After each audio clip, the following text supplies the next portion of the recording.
Hotspot படம் too much வந்து ரொம்ப நல்லா இருக்குது படம். நல்ல ஒரு ட்ரெஸ் பாலிடிக்ஸு, பெண்கள் வந்து வெளியே எங்கெங்கே போடணும், என்ன ட்ரெஸ் போடணும், அதெல்லாம் நல்லா சொல்கிற படமாக இருக்குது. ஒரு 3 பிளாட் வருது. பார்ட் 1 இதே பிளாட்லாம் இருக்குது, ஆனால் கொஞ்சம் உணர்ச்சி தூண்டுற மாதிரி இருக்கும். பார்ட் 2ல் வந்து நல்லா பிளாட் இருக்குது. அதே 3 பிளாட்டாக இருக்கும், ஒன்று வேறு மாதிரி சொல்லியிருக்காங்க. லாஸ்ட்டில் ஒரு லவ் ஃப்ளாஷ்பேக் வரும். அதில் வந்து லாஸ்ட்டில் ஒரு ட்விஸ்ட் இருக்குது. நான் சொல்ல மாட்டேன், ஸ்க்ரீனில் போய் பாருங்கள்.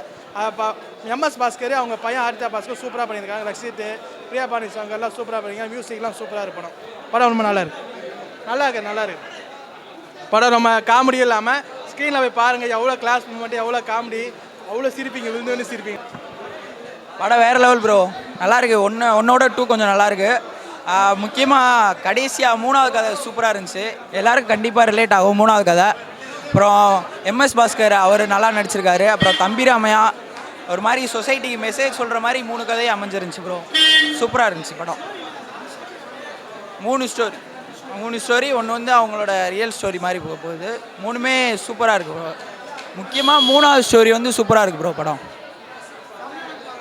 புரியல. ஃபேமிலியோட கண்டிப்பாக பார்க்கலாம். சொசைட்டிக்கு மெசேஜ் நிறையா இருக்குது, எல்லாருமே பார்க்கலாம். அடுத்தடுத்த ஜென்ரேஷனோட டெவலப்மெண்ட்டை வந்து ஒரு இதாக பேஸ் பண்ணி படம் எடுத்திருக்காங்க. சூப்பராக இருக்குது. ஹாட்ஸ்பாட் 3க்கு கண்டிப்பாக வெயிட் பண்ணுங்கள், கண்டிப்பாக வரும், அதே பாருங்கள். சூப்பராக இருக்குது ப்ரோ. ஹாட்ஸ்பாட் 1 கம்பேர் பண்ணும்போது 2 இன்னும் ரொம்ப என்டர்டைன்மெண்ட்டாக ஒரு மாதிரி. அதோட ப்ரோமோவிலே பார்த்துருப்போம், அந்த இவங்க என்ன ஆளுங்கன்னு கேட்கும்போது நம்ம ஆளுங்க தான், அவங்க பின்னாடி வால் இல்லையா அப்படின்னு சொல்லிட்டு ஒரு மாதிரி நல்ல என்டர்டைன்மெண்ட் இருந்துச்சு. அதுக்கோசமே படம் பார்க்க வந்தேன். படம் சூப்பராக இருக்குது. எனக்கு அந்த சீனை விட கடைசி சீன், அந்த அஸ்வின் வந்த சீன்லாம் வந்து ரொம்ப பிடிச்சிருந்துச்சி. அதில் அவங்க ஃப்ரெண்டு போகிற கவுண்டர் இதெல்லாம் வந்து நல்லா இருந்துச்சு. ஃபேமிலி ஆடியன்ஸுக்கு நல்லா பிடிக்கும், ஒரு மாதிரி என்டர்டைன்மெண்ட்டாக தான் இருக்கும். 3 ஸ்டோரி சூப்பராக இருந்துச்சு ப்ரோ. ஃபஸ்ட்டு ஸ்டோரியில் பார்த்தோம்னா நம்ம இந்த ரசிகர் ஃபேண்டசிக்கோசரம் அடிச்சிக்கிற மாதிரி இருந்துச்சு. அது இப்படி அடிச்சிக்க கூடாது, இப்படி தான் படத்தை பார்க்கணுன்றதை சொல்லியிருந்தாங்க. செகண்ட் ஸ்டோரியில் வந்து நம்மளோட ட்ரெஸ்ஸிங் சென்ஸ் எந்த இடத்துக்கு எப்படி ஏற்ற மாதிரி பண்ணணுன்றதை தெளிவாக புரிகிற மாதிரி ஒரு ஃபன்னாக சொல்லியிருந்தாரு. தேர்ட் ஸ்டோரி தான் ஒரு மாதிரி ரொம்ப என்டர்டைன்மெண்ட்டாக போயிருந்துச்சு. ரொம்ப சூப்பராக இருந்துச்சு படம். மியூசிக்லாம் அந்த டோனுக்கு ஏற்ற மாதிரி ஒரு மாதிரி செமையாக, அந்த கான்செப்டுக்கு ஏற்ற மாதிரி செமையாக சூப்பராக பண்ணியிருந்தாங்க. தாராளமாக வந்து பார்க்கலாம் ப்ரோ. அந்த ரொம்ப என்டர்டைன் நல்லா இருக்குது. ஃபேமிலியாகவும் பார்க்கக்கூடிய படம் தான். யங்ஸ்டர்ஸும் வந்து பார்க்கலாம். Must watch. தேட்டரில் வந்து பாருங்கள். என்டையர் டீமுக்கு என்னோடய வாழ்த்துக்கள் தெரிவிச்சுக்கிறேன். தேட்டரில் வந்து பாருங்கள்.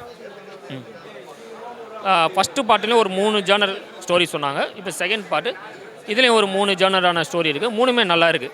எனக்கு பர்சனலாக பிடிச்சது தம்பிராமையா கேரக்டர், அவர் செம்மையாக பண்ணியிருக்காரு. ஸோ மீதி 2மே அஸ்வினும் சரி ஒரு ரக்ஷனும் சரி நல்லா பண்ணியிருக்காங்க. படம் வந்து பயங்கர என்டர்டைன்மெண்ட்டாக இருக்குது. விசில் சத்தம் பயங்கரமாக இருக்குது. நேற்று தான் டிவிக்கு சின்னத்துக்கு விசில் சின்னம் கொடுத்துருந்தாங்க.